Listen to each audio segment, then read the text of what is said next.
Welcome everybody to another episode of Into the Storm, sponsored by Bison Ventures and VIP Mortgage.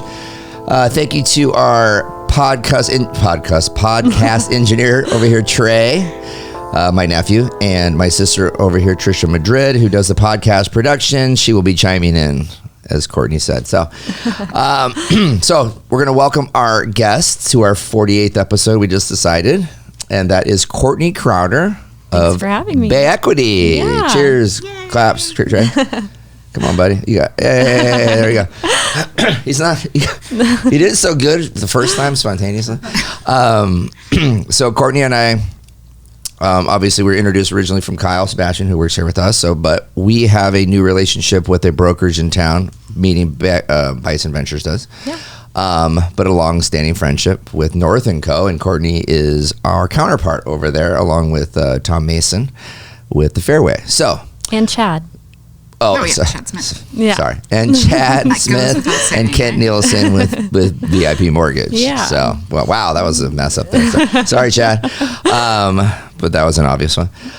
So anyways, so we've become friends, and her and I have had some good conversations. So I know her story, so one of the things that we like to do on this is not just have anybody on here because they work in the industry. We want people that have a really cool story. Sometimes we get it right, sometimes we don't. Today we did, because this is a really cool story. She's got a good background story, and she's also killing it in this business. And she hasn't been really doing it for all that long. Yeah. So thank you. Before we move on into what you're doing currently, I think it's fun to talk about your past to lead you where you're at, because that's the nitty gritty of like why you're here, but it's part of it. So let's talk. So you're from the southeast ish, yep. Right? Okay. Yep. So you're from Virginia. Correct. Southwest Virginia. Southwest Virginia. Uh-huh. What town were you born in or raised? I was born in a town called Galax, Virginia. It's the closest hospital, but my town is Hillsville, Virginia. Hillsville, Virginia. Yeah. Population what? 2,400. Okay. Last time I checked. Yeah, very small. Wow. So I saw a video of her son, which we'll get into later, riding on doing the town 4th of July parade down the main street on a, I'm going to say John Deere tractor. Okay, yeah. John Deere tractor. So this is like Sweet Home Alabama, It's Reese Witherspoon. Totally. Like town. She was like the beauty queen, that girl in the town. Yeah, right. Missed everything. Tell us a little bit about that childhood. Well, it was really fun. I mean, you don't know what you don't know, and growing up there, it was so simple and beautiful in a lot of ways. I was the town beauty queen. My dad is the longest standing mayor, and my grandpa, hopefully he's not listening because I'll get in trouble for saying this, but he makes moonshine. Does he really? Yes. Oh, wow. Town moonshiner. So we had a little bit of everything: politics, booze, pageantry, wow, the whole thing. Oh, and my grandma was the hairstylist. So I mean, it's all the gossip too. Oh. Wow. Yeah, our that's family amazing. really got it all. This actually sounds like a movie. It does. And it does sound fun. Sweet and a great place to like raise somebody until. At what age were you like, I need to get out of here? Well, pretty much the entire time. So whenever I was in high school and I started traveling a little bit, in my youth, I would go to the beach or, on a Caribbean trip with my dad. But whenever I really started visiting, DC, New York, these bigger cities, I just felt a little more at home. I was kind of just outgrowing it a little bit. So I knew I was going to leave the entire time. I just didn't know how far I was going to go. Right. Ended up going pretty far from home. Right. So when you graduated from high school, did you know you were going to go to college, and where did you decide you were going to go? Yeah. Was there like a plan set for you? Well, my dad had a plan, but I did not follow that plan. Okay. He wanted me to go to Virginia Tech. That's kind of like our family's football team, the Hokies. So that makes me sound even more. Wasn't gonna say it. You can say it. I know. My grandma dated Frank Beamer, the longtime coach there. So I mean, and he's from my town. So, is he really? Wow. Yeah. So anyway, that's another story. Frank Beamer. My grandpa will get mad about that too. I'm glad he doesn't have social media. How old is he? Because you're young. So my grandpa, he's in his later 70s. Okay. Frank Weaver, is he still the coach at Virginia Tech? No, not anymore. Yeah, but that's as of not that long ago, though. Right. Yeah, like it was a few years ago. 5 years within that time frame. But So I forgot where I was going. So College. So then I decided no, I'm not going to Virginia Tech. He said, well, you have to go somewhere in state then, because where I wanted to go was College of Charleston. So I picked the most expensive school in Virginia and said, fine, then send me there. And he did. So it was kind of despite both of us. Which was what? Roanoke College. Roanoke College. Yeah. And that's in Salem, right? Yep, you're right. Yep, Salem, Virginia. Do you think most people know about Roanoke College that are not from that area? Probably not. It's a very popular school for kids from the Northeast. So Northeastern folks gravitate there. I was one of the only people with an accent whenever I showed up. So I was outnumbered. Yeah. Even though it is a smaller area and not far from home. Now, how big is that? Sorry to keep asking about like. I don't know. I'll Google it. Yeah, Google that. I'm interested to know also. Salem's not that big, but it's right near Roanoke, name of the school, and that's a 2,000 students. Oh, the school. I thought you were meaning Roanoke. Oh no, I'm sorry, Roanoke College. Yeah. So it was a smaller school Private too. liberal arts college, 2,000 students. Yeah. Interesting. Oh, but pretty diverse. It says represent approximately 40 states and 30 countries. Yeah. Oh, wow. I mean, people from Virginia don't really go there. I was kind of an anomaly being there. Wow. Mm-hmm. Is it like I think is it like a mini Ivy League-ish sort of school? I guess it's like where wealthy people send their kids whenever they don't get into actual really good schools. Okay. But again, I just went there to spite my father. Right. Got it. So you were in a sorority. Mm-hmm. You were a Delta Gamma. That's right. A I did DG. a little DG. There you go. Still got it. We have no, we already talked about this. What? That we have Gabby as a DG, technically. That's right. I was thinking she was a Pi 5. She was a DG. Yeah. Our aunt was a DG. I almost went DG. Paloma almost went DG. Yeah, but if you almost don't go, that doesn't mean you kind of does. If they make your top 2 or 3, that's almost. Yeah. Isn't that a knock on your sorority? This is like we're losing viewers by the second right now. Anyway, so Greek-like. So you college was good, and college then was your senior year. Yeah, I'm going into my senior year, president of the sorority, kind of just friends with everyone. Really had a great social life, and I was killing it academically. And I found out I was pregnant by the brother to the sorority's fraternity. A guy over there. And he was from Phoenix, so that was pretty cool, but very unexpected in every single way. How did you go about telling everybody, like, if you're the president of sorority, like, how'd that go down? Oh, it was crazy, and rumors fly. I mean, it was like, what's like the best rumor? The best rumor is that I got pregnant on spring break. Same guy, because I was with him there, but I'm like, that's just not true. The timing does not make sense. I would have do the math. I would already be very pregnant right now, and I'm not showing at all. So that doesn't sound like that big of a rumor, though. It still pissed me off a bit. I was like, no. Oh, okay. Yeah, and this is brand new. So it really spread more quickly than I would have liked for it to. But I told my closest friends, I told my family immediately. I mean, I literally took the pregnancy test, had my little sister drive me to Walmart because I was back home. It was right before my senior year. And took more pregnancy tests in the bathroom at Walmart. Again, great quality, classy stuff in the movies. Yeah. And then we tell our whole family. And it was, my mom said, "Oh, damn it, Courtney." Just like that. Yeah. Turned out to be the most beautiful thing ever. And my life trajectory really, I mean, that was a pivot in the right direction for. Did you finish school there? Yeah, I did. Yeah, I finished my whole senior year. Pregnant? Yeah, pregnant. Yeah, I had him halfway through, so he was there for a portion of it, which was kind of fun. Wow. Yeah, he went to a few of the daytime events for the dagers. But not the real dagers, like the where you might invite your family or alumni. Okay. Yeah. Yeah, the fake events. Yes, the ones you register. Those. To make everything's good and sweet. Yeah. So, and so he was from here. Was he the same age as you two? Yeah. So you guys were up there at the same time. So he was there for a year with the child as well. Exactly. Okay, we're half a year. Yeah. And then when you guys graduated, you guys decide, okay, we're going to move back to Phoenix because that's where his family is? Exactly. So we didn't know what we were going to do, but we knew we were going to need some help. I mean, we were children ourselves, and his family's from here, and they have been here in the community for a long time. So it just made sense to come here. We certainly weren't going to go to Hillsville, so there wasn't a lot of job opportunity there. Yeah, unfortunately. I haven't told her this, actually. Can I tell you who it is? Yeah, okay. Sure. So Andy Parnell works for Lane Terralever. Yeah. Bo Lane is his son is the dad. Yeah. No way. Yeah, Reg Lane. He's a great father. Really good dude. Yeah. Wow. Mm-hmm. Yeah. That's a big name in the marketing community. Yeah, sure is. So anyways, so you guys came back here and did what's his name again?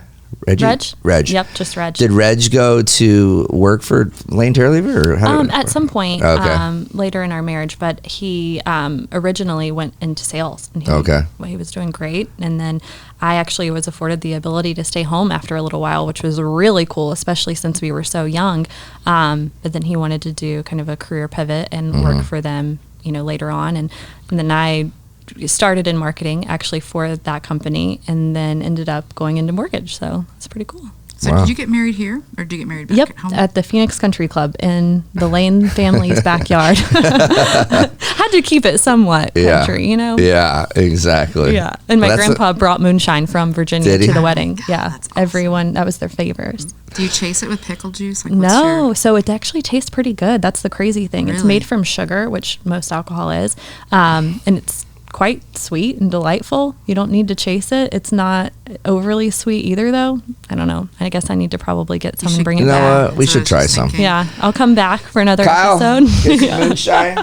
Asking us if we want to drink. Yeah, actually, we need some of Pa Crowder's moonshine. Pa Crowder's. Yeah. Wow, that's a great name for a moonshine. Mm-hmm. Okay, so moving forward, so were you together when you guys?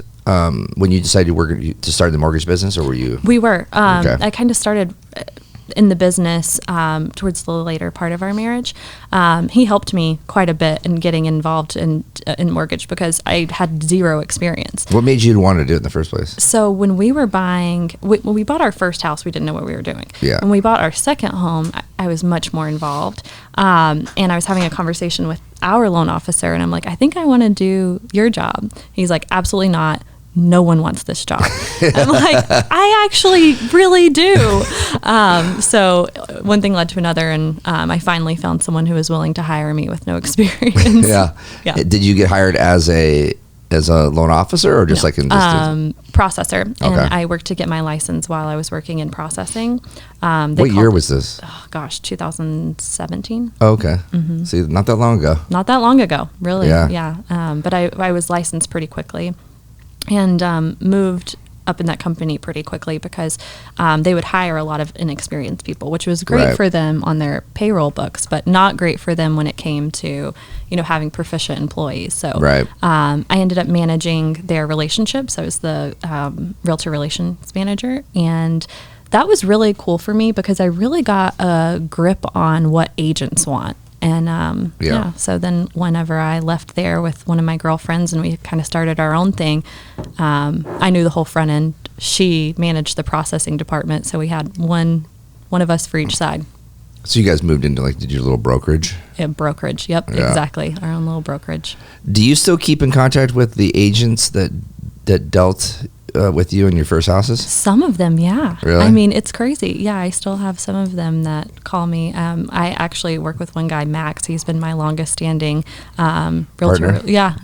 Who was do you remember the agent was that sold you your first house? You know what? I don't, because I didn't take the lead. But the second one? Oh, you mean the agent that sold the house as the real estate agent? Yeah. Yeah, Barb Davis at North&Co. Oh, really? Yeah. Oh, wow. Yeah. Okay. That's cool. Yeah, she's really cool. All of my transactions have actually been with North&Co. Isn't that funny? Really? Mm-hmm. And that was on accident? At the time. Yeah, I didn't know anything. I walked into an open house and met Barb. Yeah. Open houses work? They do work. Yeah. I bought the house she was sitting in. Yeah. And where was that, North Central? Moon Valley. That's right. I was in North Central and then Moon Valley, yeah. So how did you meet Lindsay? So I am on a couple nonprofit boards, one of which is Fresh Start Women's Foundation. It's an incredible organization. If you haven't heard of it, which I know you have, definitely look it up.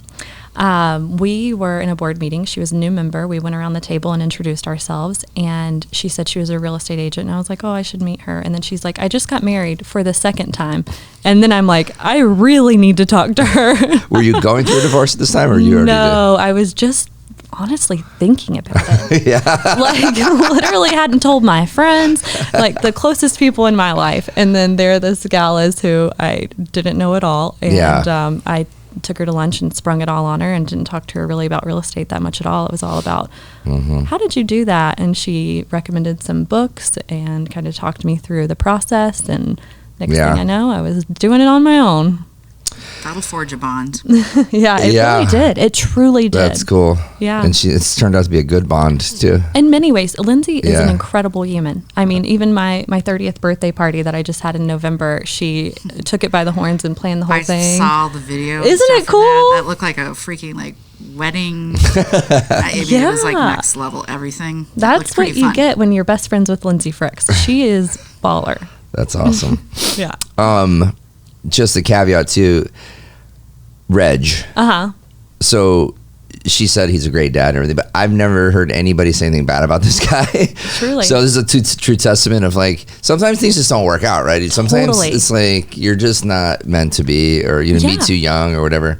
Yeah. Because, like, you guys have an amazing relationship. Totally. He's like one of my best friends. Right. Yeah. Like, when something happens, I call him. Right. Yeah. Yeah. And then obviously your son is flourishing, doing great too, which is awesome. And how old is he now? He's 8. He's 8. So I felt like I needed to say that. Thank you for saying that. So, I feel like people always put such a negative connotation with divorce, and I mean, it really doesn't have to be that way. Right.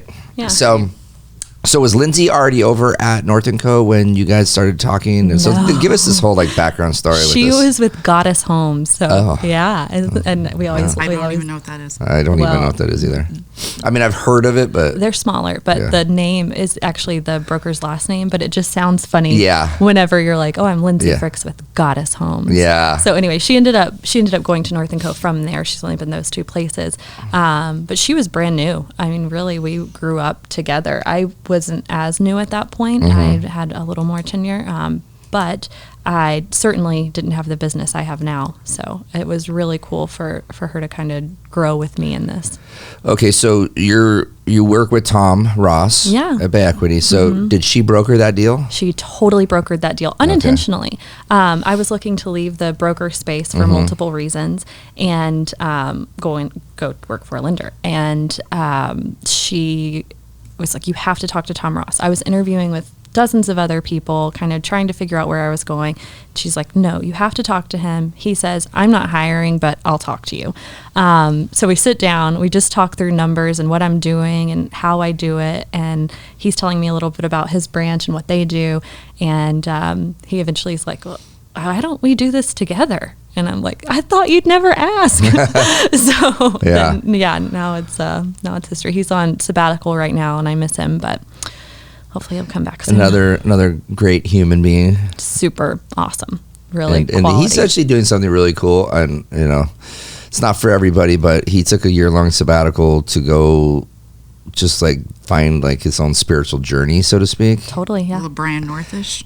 Yeah, yes. Very much Brian Northish. But Tom is, like, in Mongolia hiking with, like, the monks and stuff, like, that deep. He's writing a book and he's like, you know, he wants to start a podcast apparently. Like, I mean, he's like, but nothing to do with real estate. It's like all about, like, spiritual journeys. And how old is he? He's like 47, 46, 47. Yeah, he's younger than me. Somewhere in that range. Yeah, I don't even know if he's that old.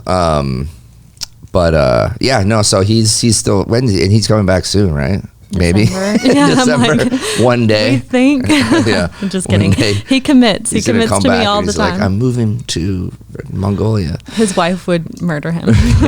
Yeah. Is she with him? She's went with him on a few different trips, but most of the time he's solo.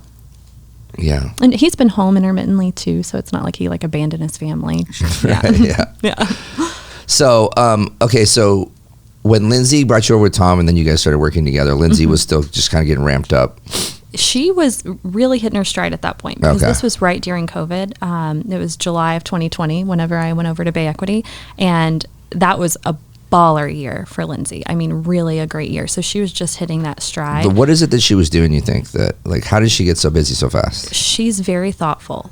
She does the best pop buys. I mean, really well thought, clever, and stuff you keep. Pop buys. She has events often. She's kind of a party queen, as you saw from my birthday. Yeah. Great parties, and she cares about people. I mean, truly, it's more organic. It's not the, I'm doing a pop buy because they said for every 10 people I talk to, one person might refer me someone. It's genuine. She's not. So she just like constantly has something going on every day. Yep, like every she's day. meeting somebody, whether it's just like a potential buyer or. Yep. So it's not like she's doing lead systems and Nope. stuff like that. Hear that, everybody? Those don't work. It's in my 100% organic. It truly is, yeah. And Yeah. she's on different boards. She volunteers for things she cares about, too. Yeah. Which, again, organic, natural to her. Well, let's back up on that. We didn't really get into the Fresh Start thing. So, Fresh Start Women's Foundation, great organization. Obviously, I was on the board for about 4 years, but we do stuff for them every year. We always are providing money to them through our foundation. And then obviously we do the golf tournament every year, which is like the funnest tournament. So there's a men's foundation. There's a men's board and a women's board. So you were on the women's board. I'm on the women's auxiliary board. Okay, so women's that auxiliary is we're gosh, I hate to say this, we're younger, kind of young professionals, Uh-huh. and then the big board is what we call it. That's where you kind of age into, Oh, and okay. When you're real serious, you When go you're up old, there. when you're real serious. We're Hit your late 40s. we're not as serious right now. Okay. I'm just kidding. We actually are. Is We had a Lindsay meeting still on last that night. too? Yeah. Oh, okay, cool. Yeah. And so explain to us for the listeners, what Women's Foundation does, what Fresh Start does, I mean. It's different than what most people think it's going to be. So we don't house, women or anything like that. It's truly kind of a pivoting point for them to reach whatever they want in life.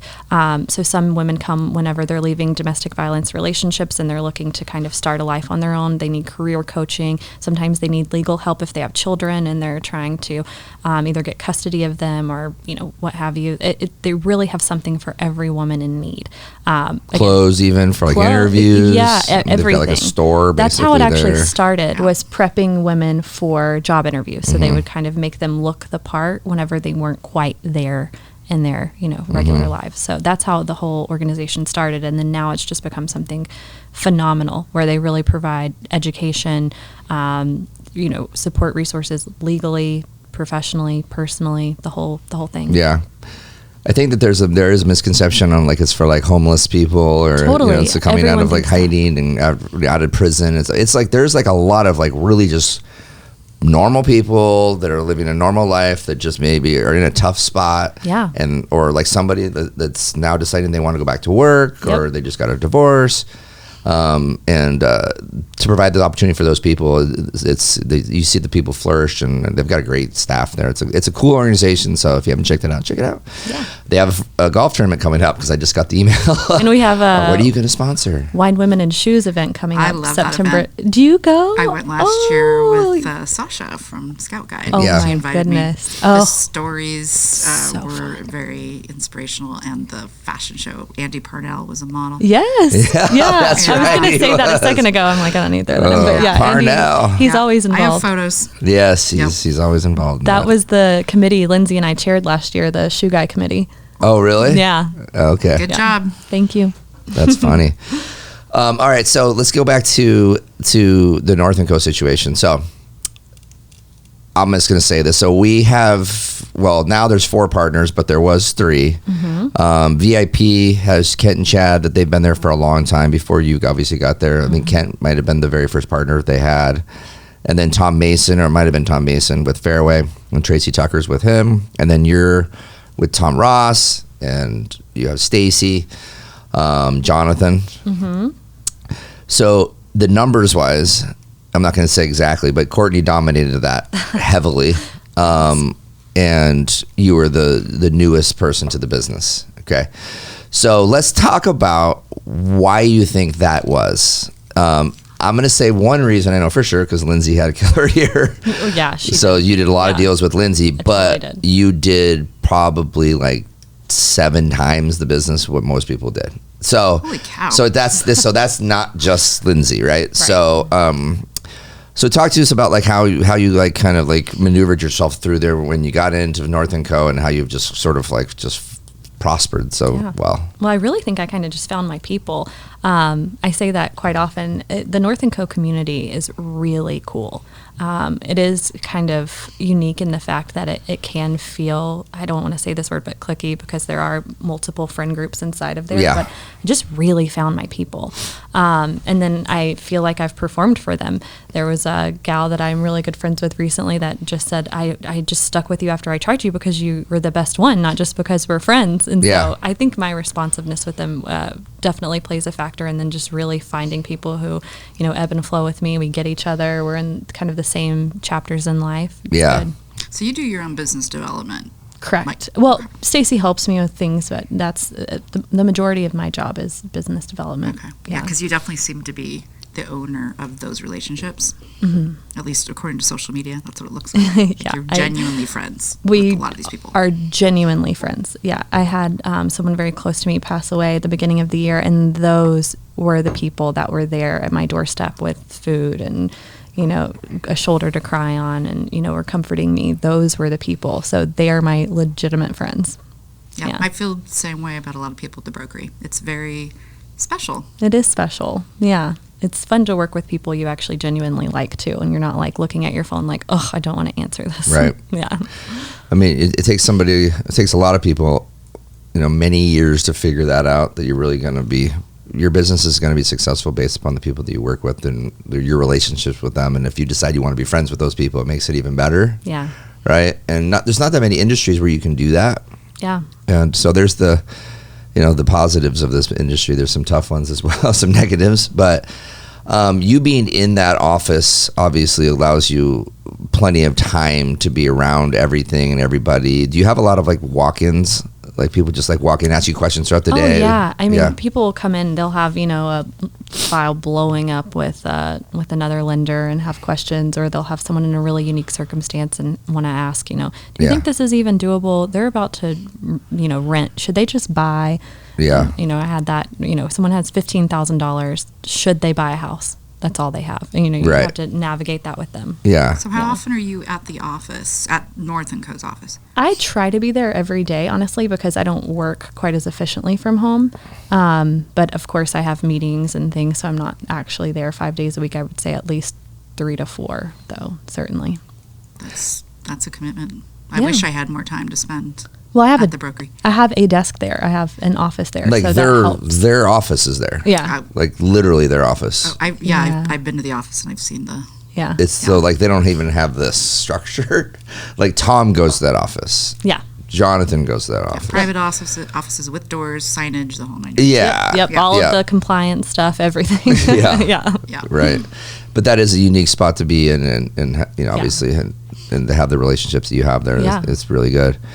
What do you think that if someone asks you, what's made you so successful so far? Do you think it's the relationships? Would that be your answer? I would say just tenacity and I am resilient to the core. I mean, we didn't talk about a lot of the things that happened growing up in a small town. And I mean, my dad didn't live there most of my childhood. He didn't live there until later on. And I was with my mom. She was a single mom. She had me when she was 17. So she was really my only parent most of the time. I would see him a few times a year. And he's always a great dad. He was wanting to make a living. He had me young too. And I had to be resilient many, many different times throughout my childhood. And I think that quality just kind of stuck with me. And I'm like, I'm not giving up. I'm gonna make this work, and I'm gonna make it work better than everybody else. Right. So what I got out of that is her mom's 46. Correct.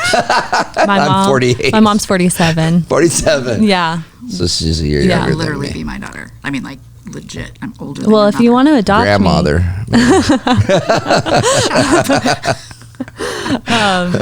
So she's very young, and we grew up together. I mean, your 17-year-old mother, I mean, she really didn't know what she was doing. And it's so funny now I look back and I'm like, how did you not know? And I was a young mom, but those 5 years are pretty important in big difference in your between like junior in high school and a senior in college. Yeah. Yeah. Correct. So you did you guys live with your grandpa? No. Oh, okay. No, then that grandpa's my dad's dad too. Oh, so, wow. My mom, I mean, she's a badass too. She made it work. She was 17 when she had me. Yeah. And she started college classes, figured it out too. Now she works in a pharmacy and she does great there. But before that, she was circuit court clerk and worked for attorneys and paralegal stuff. So, I mean, it was a struggle because she had 3 kids by herself. Okay. So, but she never really, I mean, were you the first? Yeah. Okay. Yeah. I'm the oldest and the second mother. They all call me when they need things too. I'm like I'm about to finance this car. Does this sound right? That's me. That's crazy. Do we have any questions here? Yes. If you were to give advice to a high schooler, what would it be? Oh, that's a good question. It's like one of my favorite ones. Give advice to a high schooler. It could be personal or professional. I would say do the things that scare you, because the things that scare you are going to take you so much farther than staying in your comfort zone. Like moving across the country to Phoenix, I was freaking terrified. And it ended up being the absolute best thing in the world for me. Having my son, terrified, best thing in the world. Anything that I thought was going to crush me actually propelled me into success and happiness that I would have never known otherwise. Wow. You're very evolved. Thank you. You have to be resilient. Resilient. You've gone through some stuff. Like, can't give up. So I have one more. Okay. And I think I know the answer, but so you're very, very good with social media. If you were forced to use just one platform for the next, let's just say 10 years, what would it be? Truly, it would be Instagram, because that's where my friends are. But I'm going to be honest, I like Facebook more. Really? Why? I'm old inside. I like the realness of Facebook, the words. You get like a little bit more of people on there whenever they're actually using it and sharing. Most people don't anymore, but those who do, I don't know, I just feel like you get a little bit more authenticity than you do on other platforms. I think there's more seriousness in it a little bit. Yeah. It's a little hybrid between it's a little LinkedIn-ish. Yeah. But more casual. But more casual. Yeah. It's weird because for me, I mean, I like Instagram, but I think I still feel very comfortable on Facebook because my people my age are all still on Facebook. Yeah. You know, so like I'm there on Instagram as well, but like you find things that you almost have to do like both. Which makes it easy because you can now. Yeah. Now, but you have been able to. But you know what I mean? Because I find sometimes when I'll do something on Instagram, but I know that it goes over to Facebook, I'll go look on Facebook, and I have way more people engaging on Facebook than I do on Instagram. It's weird. Yeah. You know, part of it, I'm sure, is because your Instagram account's much newer than your Facebook account. So you've got a boatload. I think you're maxed actually on your friends on Facebook. Yes. You're so cool. Yep. I don't know any of those people. Half of them are our cousins. I go on there to delete, and it's like I go through like first 5 pages, and I'm like I can't delete that person. I can't delete that person. I know that person. And I get bored and I stop. Oh, yeah. But I'm sure if I get down to like the deep part, I can just go like, I don't know who that is. I don't know who that is. I don't know who that is. Start looking at people's birthdays. You know how it tells you when people's birthdays are? Like you can look every day and you're like, oh, I don't know that person. And yeah. Yeah. That's a really way to call. Yeah. Like, yeah. So you're not overwhelmed. And I do that like on a daily, and it's amazing how many people I do know. I just, I think the older you get, the more you know. And plus I do like to know. I like to meet people. You're a social guy. I'm a social guy, so I do have a lot of friends, and I do. It's like the funny thing with Stu doesn't want to have one because he doesn't want to like hurt anybody's feelings by not accepting their friendship. Oh, that's so sweet. My whole thing is like the other way is like I don't want to delete anybody because just in case like I do know them somehow and I didn't. But they don't freaking know if all of a sudden we're not friends. They're not gonna be like, You never know. Ryan. Some people take that really seriously. There are apps for that on Instagram. Yeah. There is? Yeah. What do you mean? Wait a second. There's what? There's an app that shows you who unfollows you or unliked something or blocked you. You can see the whole thing. Oh, what? Yeah. I know that because I hear all this drama. Like, so-and-so unfriended me. Like, how do you know? Then they show me. Oh, wow. I don't have those apps to be clear. So if okay, anyone wants to unfollow me, I won't know. It's definitely a very touchy subject with like teenagers, because I've heard it. His sisters, oh my gosh, somebody breaks up and all of a sudden they're blocked or unfollowed, and then all of a sudden spontaneously they're back, and I'm like, wow, it's crazy. It's very important to certain people. Trey, you barely use social media, right? Yeah, I never use social media. Hardly ever. Wow. Why would a 24-year-old not use social media? It's exhausting. It's too much. He's got a little old soul in him. Yeah, I don't need to know what everyone's doing all the time. Wow. Yeah. Well. Do you have Snapchat? Yeah, for like friends. Yeah. That's pretty much it. My 24-year-old sister lives on her Snapchat. So do his sisters. Yeah. So you just basically just wait for texts and. Well, like I check social media and stuff. Like I go on Reddit and Instagram stuff like that sometimes, but I don't. You're a voyeur. You're not a user. I'm not participating in the Okay. anymore, so. Gotcha. What do you like on Reddit? I love Reddit.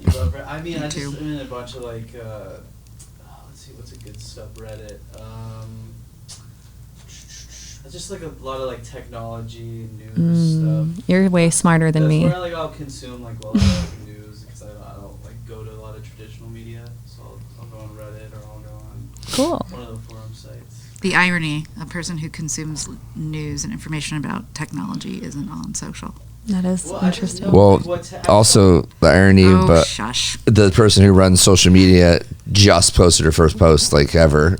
Wow. Like last week, and so talk about irony. It's like Andy Parnell. I'm going to throw him under the bus now too. He doesn't use social media either, and he's freaking the president of Lane Terralever, who does marketing, digital marketing. And Andy's very smart. Oh, he's very, very smart. But it's like the hairstylist who doesn't have time to get her hair done. Right. Massage therapist who hasn't had a massage in 3 years. When you do it for your job, it can be challenging to do it for pleasure, right? Makes sense. Did you guys see The Social Dilemma, that documentary? Yeah. Yes. Is that why? Yeah. I mean, that was a little bit of it. I saw that. I knew all that information, but once I saw that, I was like, oh. Yeah. I mean, it definitely destroys kids in some aspects. I mean, when it's like the only thing that's going on, you can do it for 20 hours and just sit there and just go do it all day long. Yeah. Little slot machines. Yeah. That's a really great analogy. Yeah. The dopamine. Yeah. I'm a YouTube nerd. That's my thing too. YouTube. I just I can do that for forever. But I like watching it. I like watching like short clips of like interviews and videos and stuff and sports and all that stuff. That's my thing. I like that too. Do you? Yeah. Okay. So we're all just consumed with technology. Yep. So since we're on the subject, what is it? What's like your secret sauce with social? Like I only pay attention to your Instagram. I literally don't try.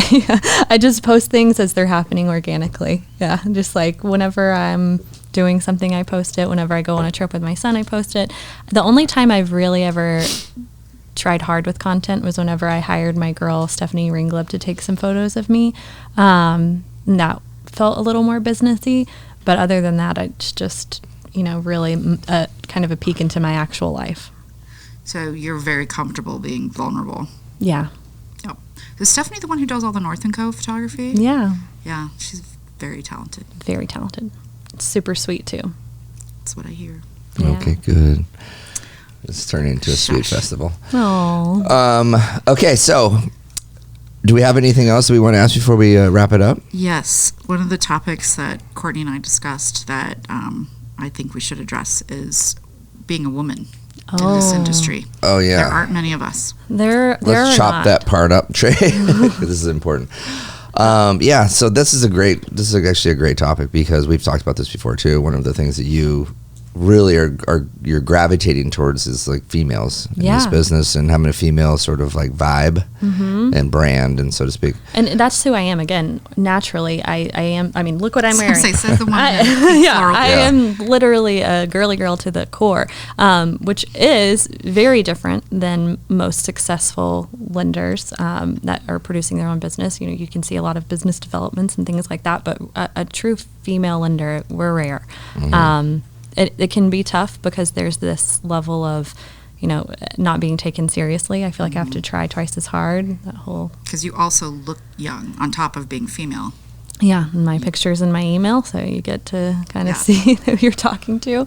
But sometimes I will say that it can work to my advantage. There are plenty of gals who want to work with, another woman. And I think people who want to support me because of that. And then clients too. I mean, for me personally, I just bought a car. I have a car sales girl. I specifically went to the car lot and asked for a woman. So I don't know. It's awesome. Yeah. Can guys do that? Can we just go there and be like, I only want a guy, and get like without getting shamed? Because you know why? When you walk in, you're going to get a guy regardless. Like there's one girl. I only want one. Yeah, that's a very good point. I think Okay, so let me just flip it on you here though.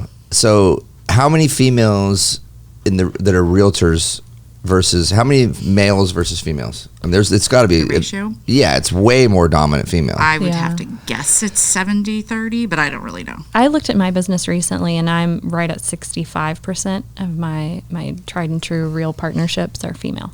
So Brandon came in here a couple hours ago, and we were talking about this, and we asked each other, like, what do you think the percentage of female loan officers, not the industry as a whole, right, but just the forward-facing LOs, and we both said probably 10%. I have no idea if that's true, but does that sound about right? Yeah, what I know, but I've never really looked at that. Yeah. I don't know. I tried to Google it, and I couldn't come up with an answer. So I mean, I know you can't filter for it. Because I think that there's also the idea of like, I didn't come into this business by any means because I thought it was like, a male-dominated business, right? It's just was just a business, right? I never even knew that there was more female agents than there were males either. So especially like the older generation for sure, like the one before me was probably, mostly it's probably 99% males. Oh, absolutely. Finance in general, overall. Yeah. I think nowadays it seems like there's a lot more dominant females that are agents, and I think that obviously there's some high level female LOs as well. I think that there's a little bit of a shift I think happening, and I think everybody's like I look at it like, because we've had this conversation, so I look at it like it's kind of like weird that people pull that out and they're like, yeah, well, I only want to work with women. I mean, the opposite has happened to me too. I had an older man tell the agent that referred me, I'd like to work with a man after talking to me. And I'm like, I don't know what exactly went wrong there. Apparently nothing. Yeah. He just said that he would feel more comfortable. So I gave him another option. Yeah. So I just personally don't think I would ever think about that. That's good. I don't think I would just think about like if it was like whoever's like going to be like whoever I'm friends with. I'm a guy's guy too, so like I have a lot of guy friends that are realtors. So I think if I was going to go pick an agent to work with, it would probably be one of my closest friends, which happen to be men, right? With you're a girl's girl, so you have a ton of girlfriends that are agents. Excuse me. So if you were going to go do something, you'd have a hell of a time trying to pick one of them to be your agent on your house, right? Yeah. It'd be Lindsay because she's your closest friend. She was the one who helped me. Yeah. She did. So, sorry to interrupt, but I think that at least from my personal experience, it's tough for cross-gender relationships to be super social, right? If you've got an agent who's a 45-year-old married man with 3 kids, you're not going to go to happy hour with that guy. Yeah, I mean, and you know what's crazy is I do have some of those friends. One of my other close friends, his name's Tyler. He's in his 40s. Are you friends with his wife? Well, I guess that's a good point. I think that's critical part of that. Yeah. Well, we're not really though. Yeah, I'm like, no. Yeah. No. Because Okay. I do go out with some of my male realtors with their wives. Yeah. Yeah. I'm thinking Otherwise, about it would be weird, especially as a lot of my agents are younger men. It'd just be creepy. the older men, like Max, who I mentioned earlier. I've met his wife, but we don't do happy hours and things like that. Like that's just not what we need to do in order to maintain our relationship. So I don't know. That's a really good point, though. It's a solid point. Yeah, I do more coffees and lunches. Yeah. With those guys. Yeah. Yep. Or we go out as a huge group, and then it's not weird. That's the predominantly what I would say I would do with my straight male. My straight friends. male. Yeah. Yeah. Oh, like some of my besties over at the brokery are, gay men, and they're awesome to hang out with. 'Cause Honestly, there are the no best. issues. So good. I love my gay friends. Yeah, me Yeah. too. Yeah. Me too. Good. But yeah, no, it's tough because I think you're right, Trish. It's like you really have your closest relationships outside of work. So usually that happens at an event, a happy hour, going to dinner, going out, going on vacations with your friends. Yeah. And yeah, it would be very weird for me to be going out with like an agent that was married or going on a vacation with just the two of us, or, you know, even as a group without like significance going with. So it's harder to build those strong relationships when you're not doing social things together. Yeah. So, but, you know, you have people like Stuart, who's built his entire business off of just doing good business. Yeah. And he's friendly with everybody, but he hasn't been out on a social event really, but maybe 5 times in the last decade. I think both are important. I think you have to maintain the social component, and you have to do a good job. Yeah. Because you can be friends with a million people, but if you aren't doing a good job in servicing your clients well. Right. 100%. I think that's why Stuart and Ryan have That's what I was so successful. It's the perfect yin and yang. Yeah. And now it's just getting to the point where it's time where I'd rather have somebody else do those sort of things, you know, and kind of manage from the back end, because I do like going and doing things, but just not nearly as much as I used to. Yeah. Because I do think that also, I mean, this could be a debate, to be honest with you, because there's a lot of things you spend too much time with the people you work with. No matter what, some things are going to come up that aren't good. That's going to cause friction. You're going to get in fights. Oh, that's every relationship period. Work. So, yeah, exactly. So, you know, you get in that sort of a predicament sometimes too. But I mean, obviously, having good relationships is going to build your business and whatever, no matter what industry you're in. 100%. You know, and to your point, you know, you've said this many, many times. A lot of those really great friends in the real estate industry, those men aren't necessarily your referral partners, right? True. They already have relationships, you know, for maybe, you know, before you got in the industry or whatever. Their brokerage has their preferred lender or whatever. So that you've been able to navigate that well, but that can be very difficult when you're like, wait a second, I thought we were like homies. What are you doing sending your deals over there? Yeah. You know? Well, they say the average length of a relationship between a lender and a realtor is 1.5 years. Really? What? That's a statistic I learned in Tahoe. Interesting. Yeah, that's the average length of time. So you should be really proud of yourself with your old Tucker. Yeah. Debbie Thank you. And like those OG That's awesome. people. I mean, there's a lot of them, but it's funny because those relationships have evolved too. Yeah. They've evolved more from like that friend zone sort of deal to really just business, right? And then we see each other at, you know, like more businessy things and like events for like Christmas and stuff like that. But it's not like we're, you know, Oleg and Tucker and I play pickleball sometimes, but like we really don't do any, like we're not going out to dinner and going out and socializing and stuff because they're busy with their families and you know what, they don't really want to do it anymore either. Yeah. They don't want to go meet me we can barely get together for lunch. I think that happens when you kind of hit that phase Their in kids life. are at the ages where it's like fun. You want to participate in their lives. Right. You don't want to go hang out with your loan officer, buddy. You know, you want to go to That's why baseball I mean, honestly, it's like we were talking with Jared, you know, it's like I hang out with a guy that's 24 because he's still young and single. And like so if we go to do anything, I know he's always available. Yeah. And you know, if there's those other people, but like a lot of the really, really close relationships we have, it's, you know, people that are they're married and they got young kids and they're just at school and they're at baseball and basketball and football and soccer and dance and gymnastics and there's no time for being like, you know, the friendly stuff and doing all this, you know, that sort of stuff. So everything evolves. You just got to stay with it. Yeah, it's a unique situation, I think, when you're an empty nester coming into this, because the people you might want to be hanging out with that are closer in age, you know, maybe had kids a little bit later. Yeah. And so, they've got 7 and 10-year-olds, and my kids are all in their 20s, you know. Yeah, that is different. And I was 26 when I started having kids. It's not like I was, you know, 19. Yeah. But, That's young these days. That is very young these days. Oh, yeah. no, kids. I told my kids are not allowed to have children. You're not allowed to. Well, you said you I was 22. A child. When I felt that at 26. Yeah. Like, I don't think before 30 is a good idea for most people. I agree. It's just, there's Nowadays. too much life to be lived. And, you know who you are in your 20s most of the time. Yeah. Some people do, but most people don't. No. Nowadays, everybody's starting at like late 30s. Yeah.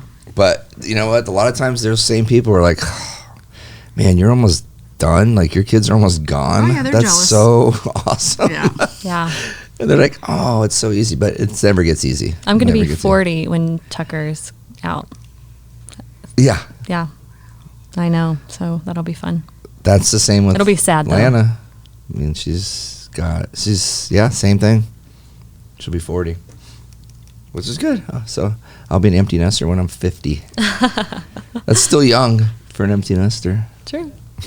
Oh, yeah. Sure. You said sure. It is. She's 52, so.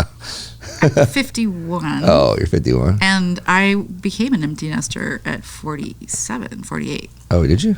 48. That's right. Paloma went off to college 3 years ago. She's 21. We'll cut this part out. Okay. It's all right.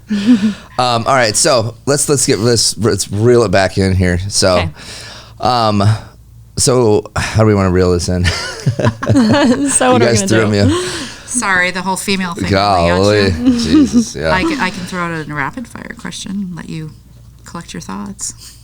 Sure. Go for it. If you could become invisible for a day, what would you do? That is really... I've never asked that one. I just kind of made it up. This sounds super creepy, but I think it's creepy no matter where you are if you're invisible. I would follow my son around. I want to see what he's doing when I'm not looking because he acts so good in front of me. I'm like, what are you really doing? Like third or fourth grade? He's going into third grade. Okay. Yeah. He's not doing that bad of stuff yet. Correct. And that's why it's okay to follow him. That's true. Yeah. Yeah. Like, Yeah. You got it's like 2 years yeah, I'm left not on going to that see one, him I doing think. anything too crazy. But I'm like, is he like sweet and kind to others? Like, what is he playing? What is he talking about? Like, what Yeah. who is he when I'm not there? I might have said the same thing when they're at those ages. Yeah. At that age. So I do have a funny story, Ryan. I don't know if I told you, but it came up yesterday when we were talking. I went to the Willow home tour way before I ever knew who Courtney was, and I toured her house. Isn't that funny? Oh, nice. Yeah.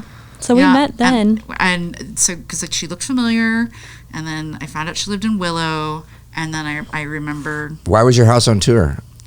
she put it out They there. they asked me Yeah. if I would do it. They wanted me to. You weren't selling it, though? No. No. No, it's like a The tour. Willow So tour is yeah. awesome. So is the it's Encanto. not Oh. for sale. Yeah. Oh, it's not. These are just like you can Like showcase. historic homes. Yeah. Oh. And I have one of the only Tudor homes, so Yeah, it's such a Oh, cool wow. house. Do you really? Yeah. It's a Tudor home? yeah. It's like sharp pitched. Oh, Yeah. nice. And I remember the thing that was unique, aside from the house, was just gorgeous. But there were all these like young, beautiful real estate agents walking around, like helping everybody. Those like, are my tour guides. friends. Isn't that crazy? Yeah. Those like literally some of them are models. Yeah, I'm not like, kidding. every time I turned like around, there legitimately. was- Who? Jeremy Moore and Ashley Nagy both Well, Ashley isn't like with an agency, but Jeremy is legitimately with an agency. Yeah. Oh, wow. Yeah. Yeah. And so that definitely like burned in my brain. I'm like, this is like an influencer house, like an influencer historic home. Did you design it yourself? Well, I had a little bit of help, but I did majority of it by myself. I had like a friend of mine, Emily, come in and help me kind of just like put stuff away. You know, like kind of if you're getting ready to sell your home, that type of thing. But you picked out like all the like decor. Yeah. Your kitchen's awesome. Thank you. I So love cool. my Wow. kitchen. Well, you did go see her house. Huh? I did. Yeah. It was like, I think the very last house. So it was, maybe that's Yeah. why you're like so clear in my head, because I think everybody was like shutting down. And I Yeah. was like, we have to get into that house. I'm glad you came. Yes. It was a fun day. That day was a It had to have been blast. exhausting, because it's like doing like an open house for Oh, 6 hours. or it something. was so exhausting, but so much fun. Yeah. You have to like be there to talk about it. Mm-hmm. Oh, what? People have questions. They want to know, like, When does this happen? That was February. yeah. So they do it like once a year or what? Yeah. Oh, wow. Next year, I'm not going to be on tour. I'm just going to have a party, and so everyone comes to my house, and That's we're cool. going to drink and hang Do out. they do You that in guys other can both come. other? Encanto has Oh, okay. that's like 2 or 3 weeks after Willow, right? I mean, Yep. they're pretty close. close together. I can't remember, Yeah, but yeah. I want to say like the end of February, beginning of March, or something like that. Well, it's like when the weather's Yeah. good, right? And what's really cool about both of them is that they've got like the neighborhoods are small, Yeah. so they have like a central area with like food trucks and a beer yeah. garden and like a live band. I mean, it's like Wow. a party. I was pouring drinks for people in my house, so Oh, that's not legal. Do you have a license? She wasn't They were charging. inside my own home. Oh, She didn't charge. oh, you didn't charge. Okay. Yeah. I didn't know how that works. Yeah. But I yeah. checked Making sure you ID. did. So I'm just kidding. I didn't. exactly. There's some people that what's really cool about that is like the pride of ownership for people in historic homes. Like there's a reason they're there. They're not in like Queen Creek in a big, huge Yeah. production home, right? So it was really cool, especially like the older people who'd been there a really long time. They were Yeah. so excited to tell you all about like the original woodwork and Well, and a lot of them did the work. Like they did it. So it's There really was a cool. really cool house. Sorry, Ryan, we can cut this out. Where Okay, yeah. they were like No, that's almost fine. I'm like just two buildings. over here. Yes, the one with the pool in the middle, and then the whole Yes, and all the retractable Asian wall. art. Oh, he's an artist. I have so never seen a house like that. It was so cool. he's so cool. So we meet all of the owners last year. We met and had many socials together. He is very cool. I peeked into his like garage studio thing, and the art was insane. So he did all of that himself. He designed all of that himself. That master Yeah. suite at the back is, well, I'll tell you offline, but it's like literally two parallel buildings that aren't attached with a pool, and the back one is like the whole master suite.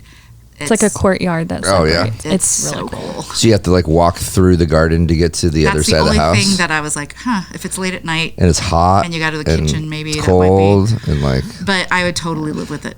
Yeah. Gotcha. Yeah. The style works. The style works, and he's got like he had like a little kitchenette or something in He that did. master. It's not like you Yeah. have to go. Like a coffee wine bar type of thing. That was just so cool.